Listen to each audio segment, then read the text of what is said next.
السلام عليكم ورحمة الله تعالى وبركاته. تحية طيبة لكل الشعب السوداني.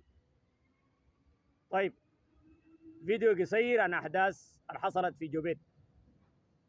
الأحداث اللي حصلت في جوبيت قضاء استراتيجي، قضاء من هيئة القادة والأركان في الجيش السوداني. اتحمل المسؤولية كل الضباط وضباط صف ورئيس مجلس السيادة. انتوا بتتحملوا المسؤولية، ما لأي جهة تانية. انت خرجت، دار تخرج ضباط في حالة حرب، ما انك ما خرجتم كتمتوا.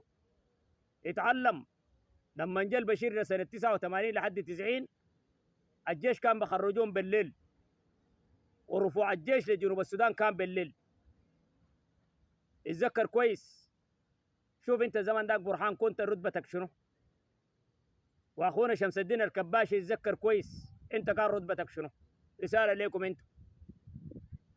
انا ما بلوم، ما في حاجه اسمها الليله قال الميديا شغاله والنازل قالوا في طرف ثالث. ما انا ما شغال.